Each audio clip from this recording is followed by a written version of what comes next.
Hi everyone, welcome back to my channel. I'm Kirsten and today I will be talking about my second book review, The Lost Girls of Paris. Let's get into the video.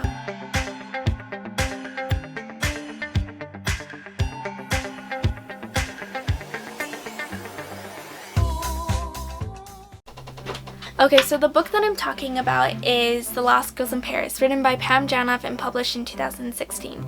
The genre is historical fiction and spy fiction.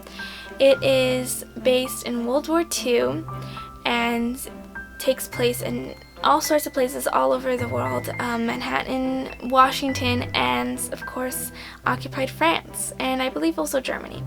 So it starts off with three girls from three different perspectives in three different times in the 1940s. So you have, bouncing back from 1946 to 1940, all over the place. And we start off with Grace, and she's a recently widowed,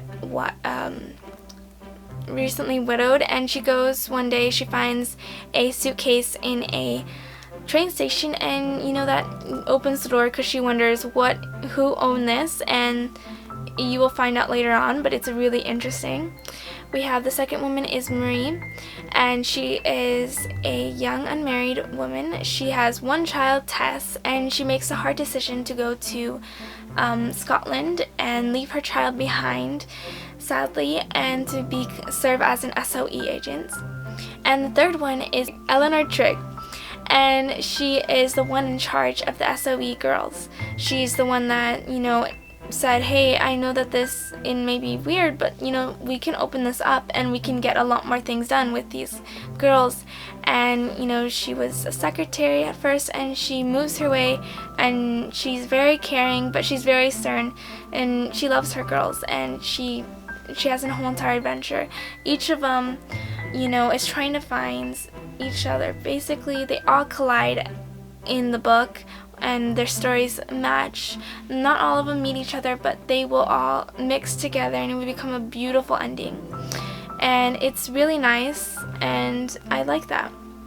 So it is actually nominated for the Goodreads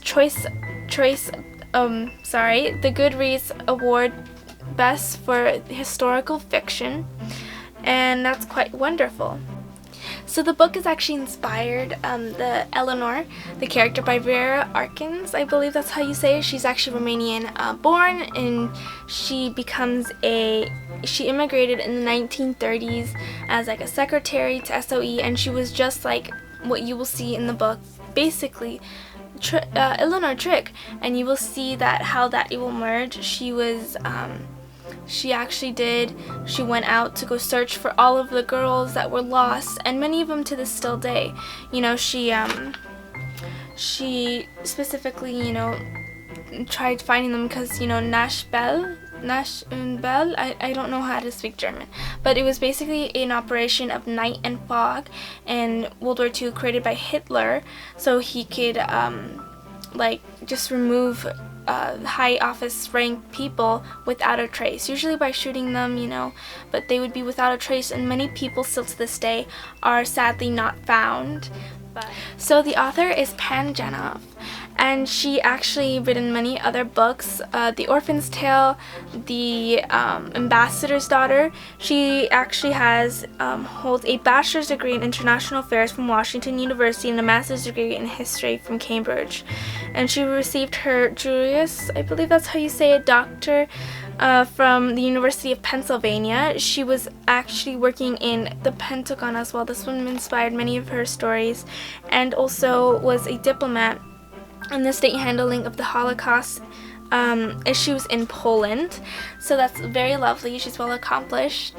And she's also a professor in a university teaching law. So she's very, very accomplished person. As I said, she's written many other books in historical fiction. Many Orphan's Tale, I believe, is one of her most popular. I really personally love this one, and I believe that it's probably going to stay my favorite, but I will continue to read her books and hopefully buy all of them in the near future if I can.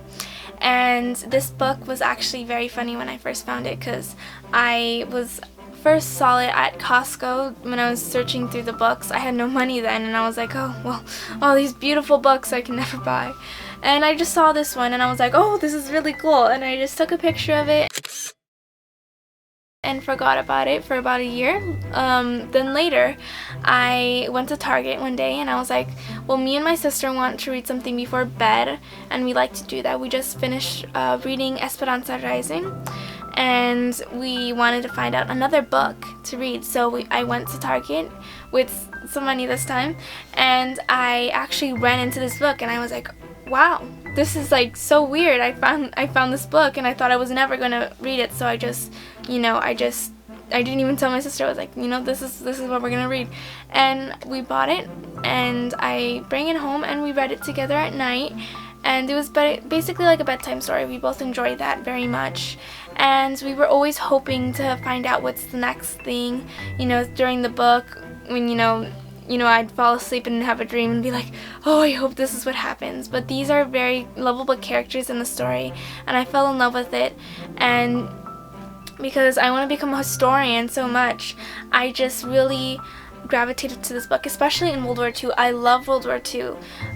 You know, I wouldn't say, and all wars are terrible, but I would have to say which is my favorite in history and stuff like this, and just to like find out stuff. World War II is probably my favorite. You know, so many terrible things happened, but you know, you can learn from those mistakes, and we can learn not to do that again. So I really loved that it was centered around that, and it was centered in spies, which I've always loved that, and had so many of aspects in a book that I would love to read. And I really thank Pam Jenoff for making this book, and I know she will never see this, but I love that book so much, and so does my sister. But yeah, this was an amazing book, and I hope to read many of her books later on. But this was definitely a journey, and I just loved it. So thank you for watching this video. I hope that you can like and subscribe and share this video to many of your friends and family, and that I hope to do many other book reviews of many books that I want to do in the future. Thank you for watching. Bye!